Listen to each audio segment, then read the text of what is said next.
Diinformasikan kepada seluruh jamaah Masjid Agung Palembang ditemukan kunci motor Honda. Bagi yang kehilangan berharap menemui sumber suara.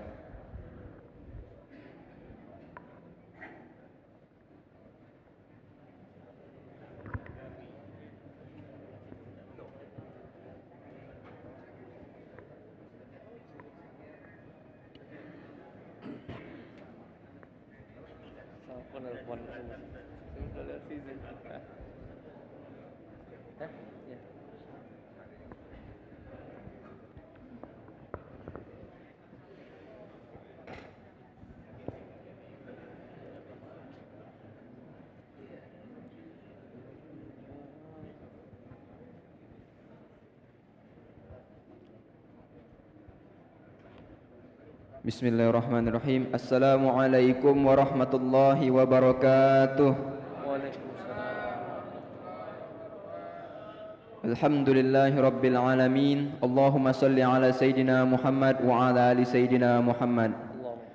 Hadirin para jamaah Masjid Sultan Mahmud Badaruddin Jaya Wikramo yang dirahmati oleh Allah Subhanahu wa taala. Hari ini Ahad 16 April 2023 Masehi atau bertepatan dengan 25 Ramadan 1444 Hijriah, telah hadir bersama kita Al-Ustadz Bitoh Purnomo LCMA yang akan menyampaikan ceramah dengan tema keistimewaan Al-Quran. Sebelum memulai acara kita pada pagi hari ini, ada baiknya kita membacakan surah Al-Fatihah. Ala hadhihi niyah wa likulli niyatin salihah wa ila hadratin Nabi Muhammadin sallallahu alaihi wasallam wa ala alihi wa azwajihi wa dzurriyyatihi bisurril Fatihah.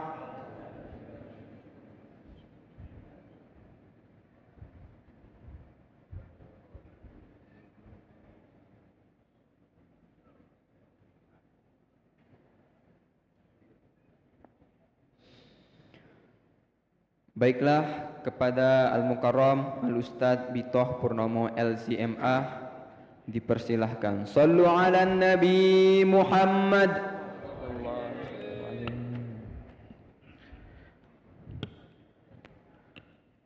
Bismillahirrahmanirrahim.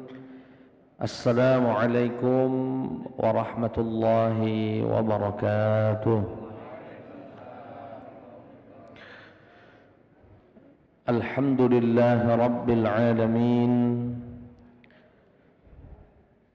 Wa afdalus salati wa atammut taslimi ala sayyidil mursalin Nabiyyina Muhammadin sallallahu alaihi wasallam wa ala alihi wa sahbihi ajma'in, amma ba'd.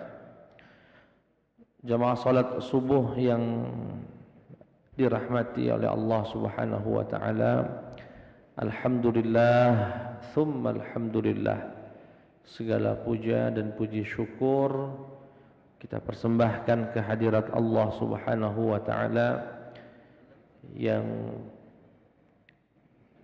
telah memberikan begitu banyak nikmat, wabil khusus nikmat bisa mengawali harinya dengan salat sujud kepada Allah Subhanahu wa taala. Alhamdulillah.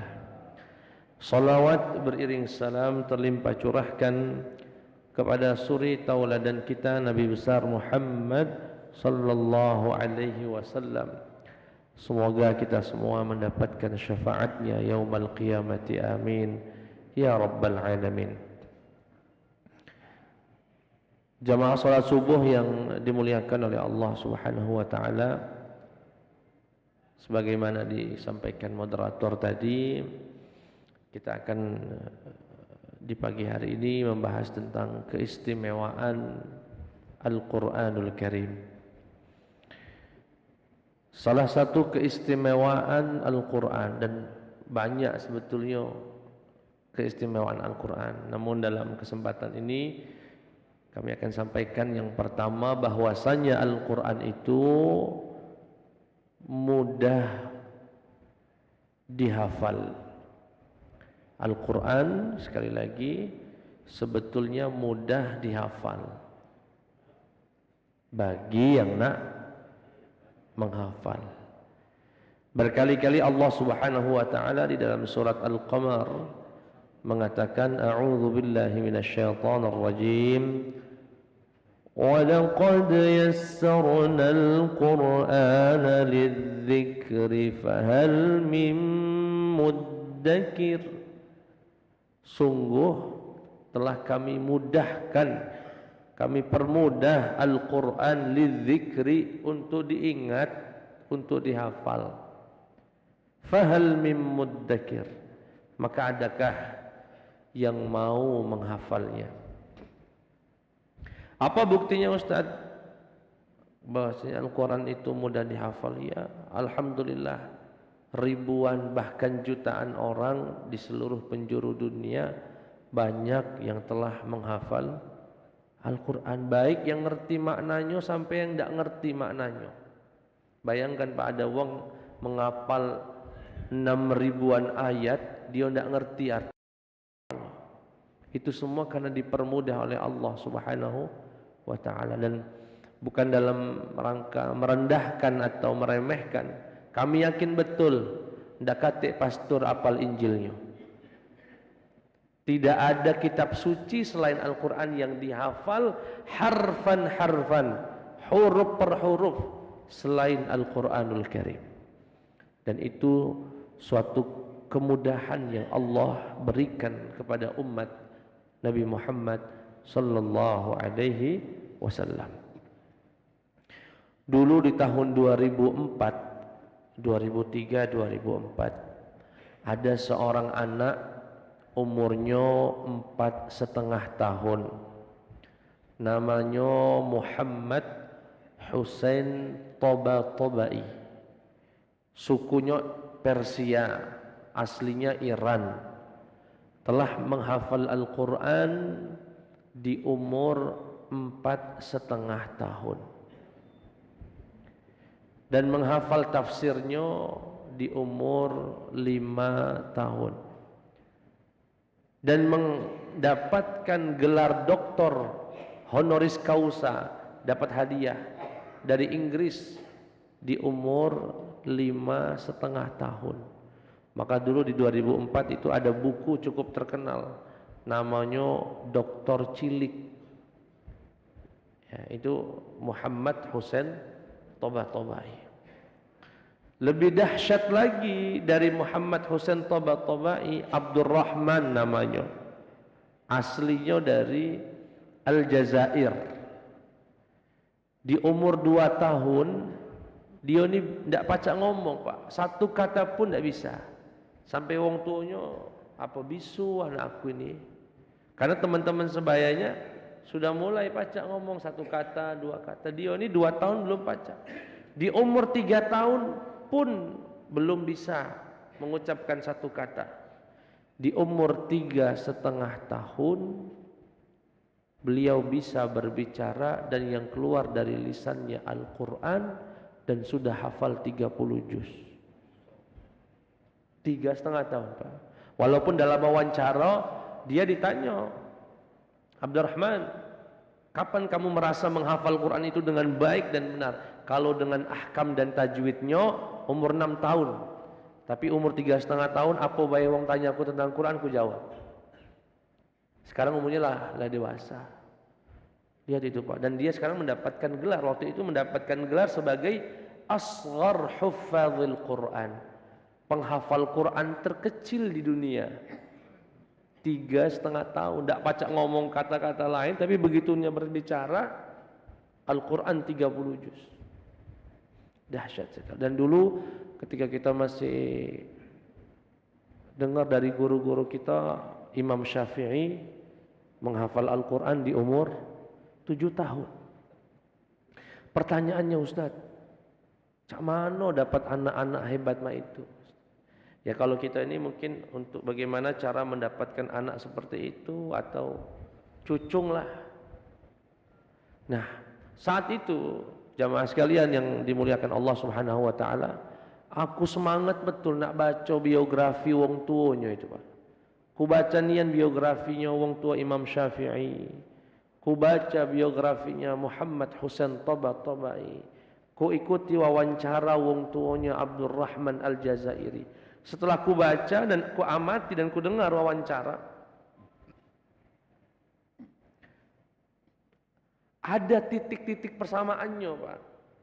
Ada hal yang sama dilakukan wong tua mereka, sehingga aku yakin betul inilah yang menjadi sebab Allah menganugerahkan anak-anak yang luar biasa. Nah, semoga titik persamaan ini jumlahnya 4 ku sebut ke galo, semoga bisa diamalkan, dan semoga Allah pun menganugerahkan kita anak atau cucung yang bisa menghafal Al-Quran dan memberikan syafaat untuk kita kagak di akhirat. Amin ya rabbal. Apa dia Ustaz rahasianya? Yang pertama, orang tua mereka memastikan tidak ada makanan haram masuk ke dalam perut anaknya. Jangankan haram, Pak, yang syubhat. Tahu Pak syubhat Syubhat ini antara halal dan, kalau bahasa Jermannya mak jolas. Bahasa Jermannya mak, statusnya itu belum jelas. Itu dilindungi betul anak-anak mereka agar jangan sampai ada daging yang tumbuh dari rizki yang haram. Imam Syafi'i, Pak. Imam Syafi'i dengan nama aslinya itu Muhammad bin Idris bin Syafi'. Nasabnya nyambung dengan Nabi Muhammad sallallahu alaihi wasallam di buyutnya. Ya. Lahir di Gaza, Palestina, belajar di Madinah, yatim dibawa sama ibunya, belajar kepada Imam Malik atau kita sebut dengan Imam Maliki. Dianugerahkan Allah Subhanahu wa taala hafal Al-Qur'an di umur muda 7 tahun. Bahkan saat mau ngaji dengan Imam Malik sudah hafal Muwatta'nya. Muwatta' itu kitabnya Imam Malik yang sampai hari ini masih ada, Pak. Yang isinya hampir 7.900 hadis, beliau sudah hafal sebelum datang ke tempat Imam Malik. Bahkan digambarkan oleh Imam Abu Zahrah kecerdasan Imam Syafi'i ini, Pak. Jadi Imam Malik itu punya majelis yang dihadiri ulama-ulama besar. Ketika beliau menyampaikan materinya, menyampaikan hadisnya, ulama yang lain itu nyatet galau, Pak. Dicatat galau ilmu dari Imam Malik itu. Tapi ada ada satu murid masih kecil duduk di pojok tidak nyatet, namanya Imam Syafi'i ini, Pak. Diperhatikan sama Imam Malik. Ini bercanda apa mak mano ini? Serius apa mak mano? Yang lainnya nyatet, dia tidak nyatet. Tapi di depan Imam Syafi'i itu ada semangkok banyu, Pak. Banyu air ya, ada air. Tejingo Imam Syafi'i itu apa namanya itu? Nyocol apa Pak? Banyu, nah nyatetnya di jari, Pak itu. Main ini tidak serius. Selesai majelis dipanggilnya sini. Mana buku sama penanya? Wong tua pun tidak bisa belinya. Yatim, Pak, ibunya miskin. Terus kamu ngapain belajar jika tidak mencatat? Aku catat Imam Malik. Dengan apa? Ini nah banyu. Nah, Mak Manung nyatat ilmu dengan banyu. Lah sudah tak hapus. Alhamdulillah, guru. Sebelum kering aku lapal. Hadis yang dibaca itu, Pak, disebut oleh Imam Malik, dicatatnya an Abi Hurairah radhiyallahu anhu innamal dicatatnya. Belum kering lah dihafal, Pak. Cerdas sekali. Kenapa Ustaz? Wong tuanya menjaga Imam Syafi'i dari makanan haram. Satu ketika Imam Syafi'i ini masih kecil, masih bayi, Pak. Dititip sama ibunya ke rumah tetangga. Ibunya nak begawe, nak pergi. Ketika balik, diambillah Imam Syafi'i ini dari tetangganya. Ketika diambil, tetangga cerita tadi nih Muhammad bin Idris ini nangis. Aku bingung nak diamkannya, aku gendong tak diam, aku bawa jalan tak diam. Akhirnya aku susui dia. Kunjuk asi aku.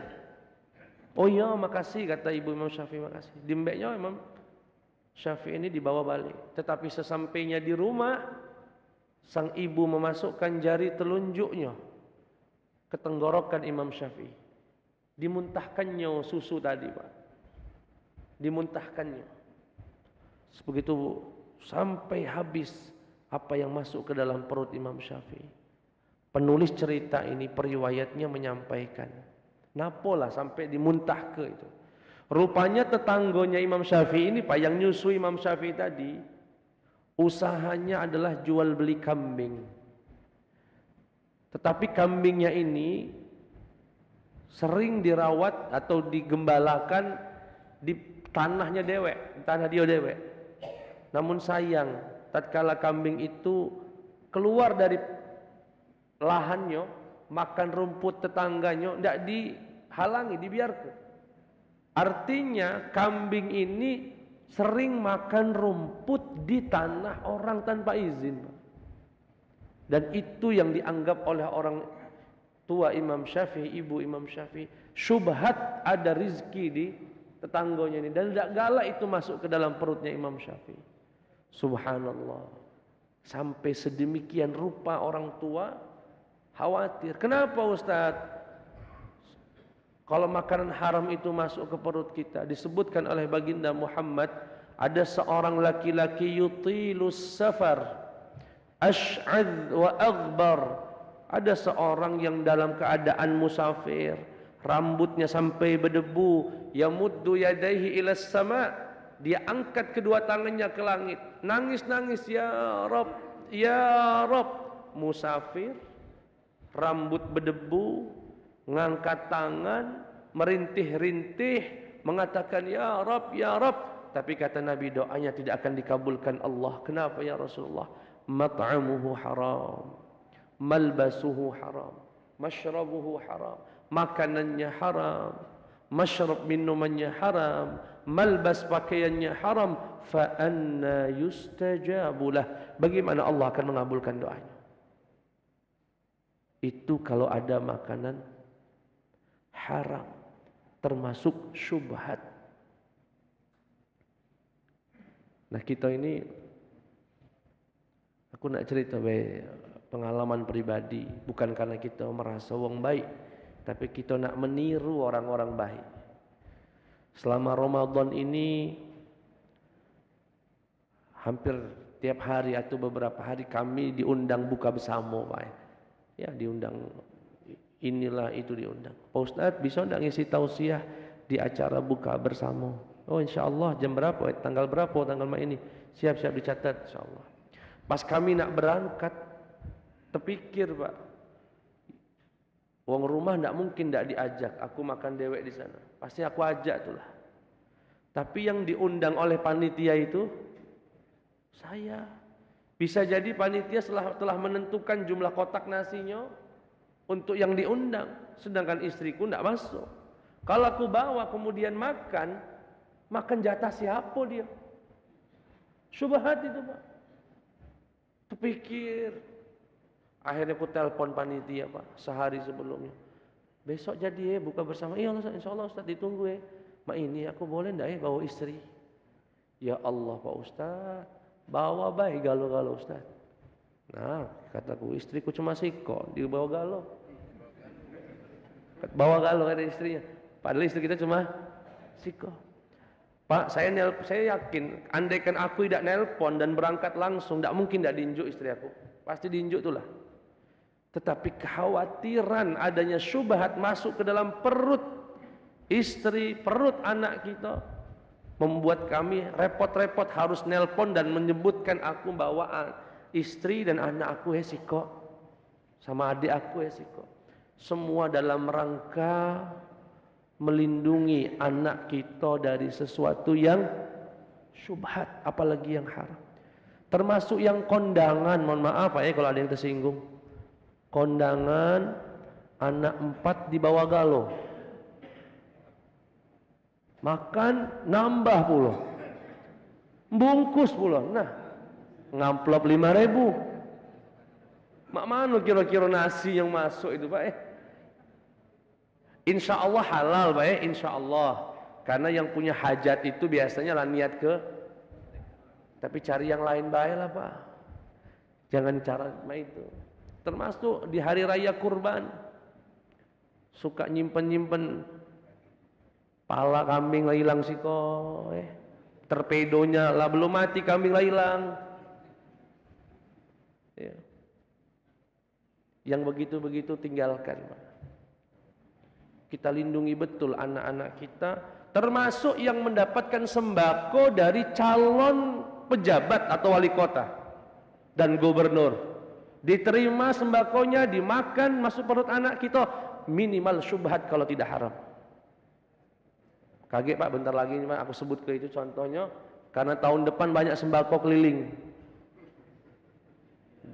Ada calon gubernur, ada calon wali kota, ada calon presiden pula. Hati-hati nian. Jangan sampai menerima sembako itu, apalagi sampai dimakan, masuk ke dalam perut anak kita.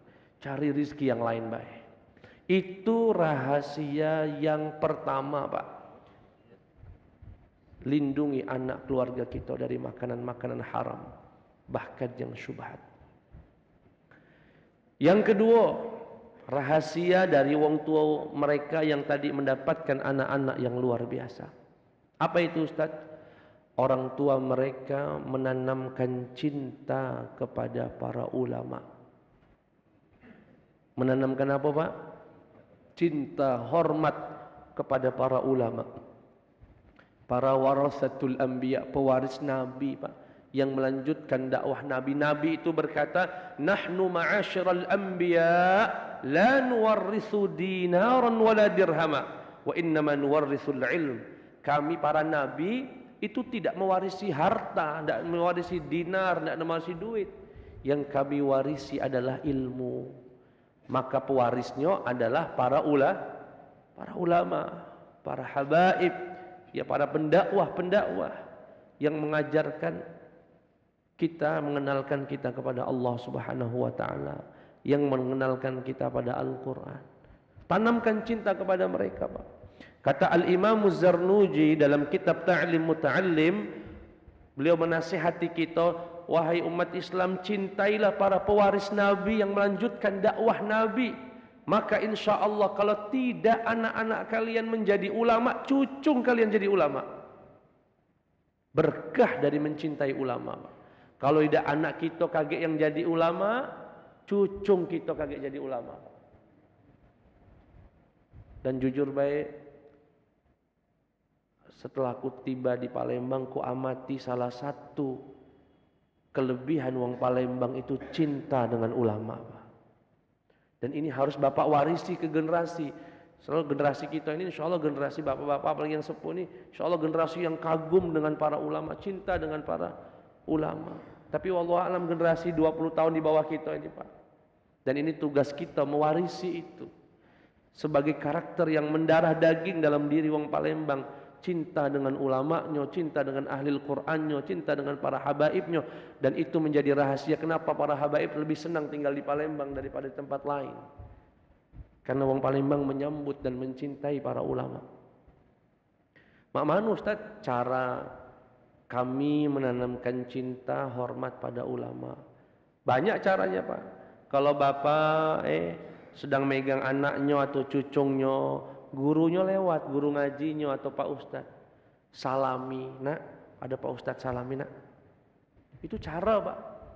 Kaget setelah disalami Pak Ustaz, ini cucung aku mohon doanya Pak Ustaz, jadi wong soleh, jadi wong baik. Didoakan. Itu akan tertanam dalam pikiran sang anak, oh wong tuaku ini menghormati nian ulama. Kalau lebaran mak ini Pak, sebelum ngajak anak jalan-jalan kemana-mana, ke mall, ke pantai, sowan dulu ke guru-gurunya. Masa iyo setahun anaknya dididik Quran, begitu lebaran tidak didatangi sama wong tuanya. Datangi, sampaikan Pak Ustadz, aku ucapkan terima kasih nian, anakku lah diajar ke Quran, anakku lah ngaji, alhamdulillah. Mohon ridhonya Pak Ustadz, mohon ikhlasnya, semoga anakku ini ilmunya yang Pak Ustadz unjuk itu dapat menjadi berkah buat bekal dia di masa depan. Begitu Pak, kalau orang tua yang betul-betul pengen mendapatkan keberkahan dan anak-anak yang soleh. Aku ingat nian dulu ketika masih di TPA, masih kecil dulu. Setiap kali nak berangkat ngaji, wong tua itu nyiap kerantang Pak. ada sayur terong, ada sardenyo, ada teloknya. Walaupun dia bukan mewah, bukan. Kaki wong tua ngomong, bawa kasih ke Pak Ustadz. Kasih ke Pak Ustadz. Bawa, tangan kami megang Quran, kiri kami bawa rantang. Pak Ustadz ada titipan dari mama. Oh ya Allah, makasih. Nah, didimbeknya, dipegangnya pala kita, didoakannya.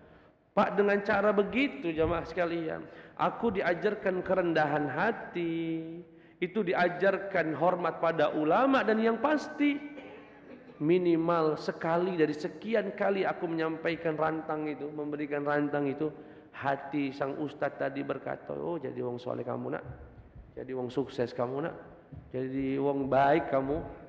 Doa dari, jangan ini hari ada Pak Ustadz, lari, pergi dia dari nyari jalan yang lain. Dan itu kunci kedua, Pak. Bayangkan Imam Syafi'i dibawa dari Gaza ke Madinah, Pak, ke kota Mekah awalnya, kemudian ke Madinah. Jaraknya itu hampir 1.600 kilometer. Demi belajar kepada Imam Malik dan belajar kepada Imam Malik. Semoga kita bisa menanamkan itu, Pak. Jangan cuek-cuek baik, ada ustadz lewat-lewat baik. Ya. Insya Allah Pak ustadznya pun tidak gila dihormati. Kita tidak menghormati sosoknya, Pak. Kalau sosoknya mungkin bisa salah, tetapi warisan dari baginda Muhammad yang ada pada orang itu. Nabi yang mengatakan al-ulama warathatul anbiya, pewarisnya Nabi. Itu yang kedua. Yang ketiga, yang menjadi rahasia kenapa Allah anugerahkan anak-anak yang luar biasa tadi. Dan ini sebetulnya khusus buat ibu-ibu. Apa dia Ustaz? Ibunya Muhammad Husain Tabai, setiap kali nak menyusui anaknya, beliau ngambil air wudu. Anaknya nangis, nak nyusui, langsung dia ke kamar mandi, ambil wudu, baru diambil bayinya disusui, Pak. Dan diniat ke semoga anak ini menjadi orang yang baik, yang soleh. Kenapa Ustadz? Apa pengaruhnya wudu dia dengan air asinya? Karena Allah yang berfirman, innallaha yuhibbut tawwabin wa yuhibbul mutatahhirin. Allah mencintai orang yang bersuci, Pak. Artinya tatkala ibunya menyusui dan dia sudah mengambil wudu, dia menyusui anaknya dalam keadaan dicintai oleh Allah Subhanahu wa taala. Itu artinya asinya akan lebih berkah. Dan itu menjadi rahasia yang dilakukan oleh orang tuanya Muhammad Husain Tabai. Yang keempat, yang terakhir, yang menjadi rahasia, dan ini terutama dilakukan oleh orang tuanya Abdurrahman dari Aljazair. Apa dia Ustaz? Sejak dalam kandungan sudah diperdengarkan Al-Quran. Terus syukur-syukur ibunya yang tadarus, atau bapaknya di dekat rahim ibunya, istrinya, dia baca Quran, diniat kalau ada keberkahannya ya Allah untuk calon anakku, dibacakan Al-Quran itu, Pak. Dan setelah diteliti, Pak, kenapa Abdurrahman tadi yang hampir disangka bisu, dikira orang itu bisu, Pak, tidak pacak ngomong, 2 tahun tidak bisa ngomong, 3 tahun tidak bisa. Kok tahu-tahu dia sudah hafal 30 juz, sudah kapan ngapalnya? Setelah diteliti, dia sudah mulai menghafal Al-Quran sejak dalam rahim ibunya. Karena secara medis, Bapak Ibu sekalian yang dimuliakan oleh Allah Subhanahu wa taala, secara medis pembentukan otak manusia di dalam rahim seorang ibu itu dipengaruhi dari apa yang didengar ibunya di luar rahim. Jadi apa yang didengar itu akan mempengaruhi gaya berpikirnya, akan mempengaruhi kecerdasannya. Jadi kalau bapak hari ini masih jingok, uang umur 40 tahun ke atas, masih joget-joget di atas panggung sama biduan. Kalau dulu pas dia lagi di rahim ibunya, yang didengarkan Ayu Ting Ting atau Trio Macan, bukan Al-Quran.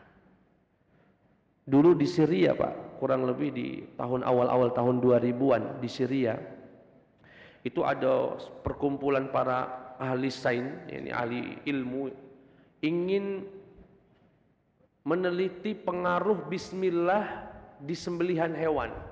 Apa dia pengaruh bacaan bismillahirrahmanirrahim Allahu akbar pada daging yang disembelih itu Pak. Akhirnya mereka ambil ke onta, sapi, kambing, ayam. Sebelah sini juga ada onta, sapi, kambing. Disembelih dengan orang yang sama, dengan cara yang sama. Hanya saja yang pertama dia baca bismillahi Allahu akbar, yang satu tidak dibaca bismillah. Disembelih baik-baik. Setelah disembelih galau, diembek sampel dagingnya Pak masing-masing, dimasuk ke ruangan hampa udara untuk beberapa hari. Setelah berlalu beberapa hari, diembeknya daging itu Pak dilihat dengan mikroskop di laboratorium. Daging yang telah dibacakan basmalah tidak ada bakterinya. Sedangkan daging yang tidak dibacakan bismillah penuh dengan bakteri. Padahal yang nyembelihnya sama, caranya sama, cuma yang sikok pakai basmalah. Betullah sabda Nabi Muhammad yang mengatakan, kullu amrin dhibalin la yubda'u fihi bi basmalah fahuwa ajzam. Segala perkara yang tidak diawali dengan bismillah maka tidak ada keberkahan di dalamnya. Itu baru bismillah Pak.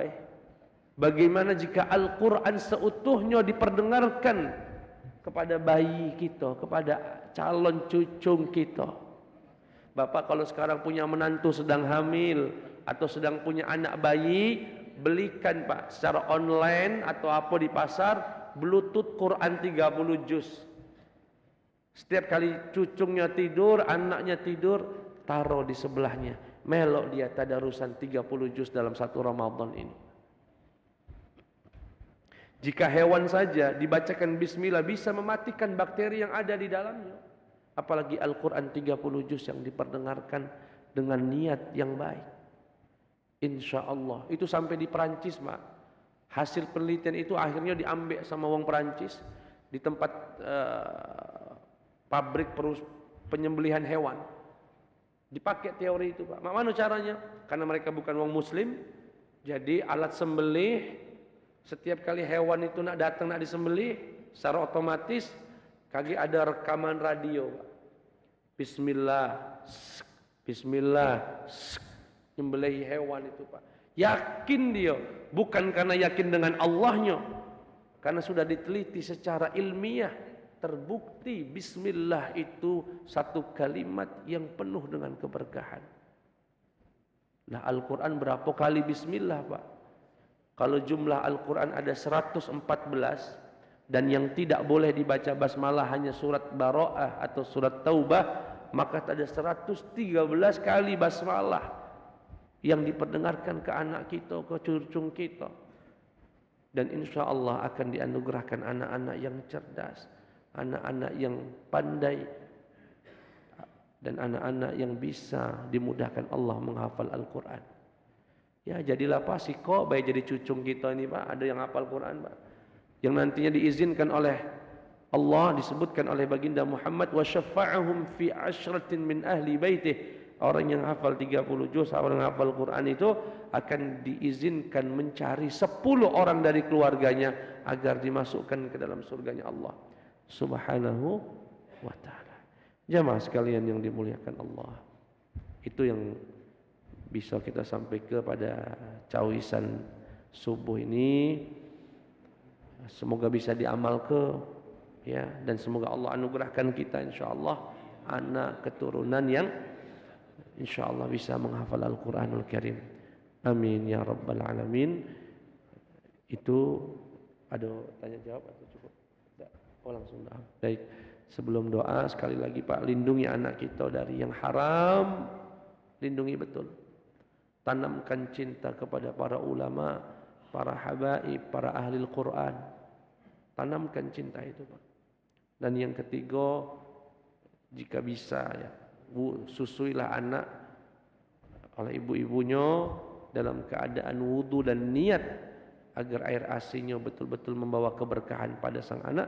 Dan yang terakhir, diseringkan diperdengarkan Al-Quran di rumah-rumah kita, nawwiru buyutakum bis salati wa qiraatil Quran, terangilah, cahayakanlah rumah-rumah kalian dengan salat dan bacaan Al-Quran.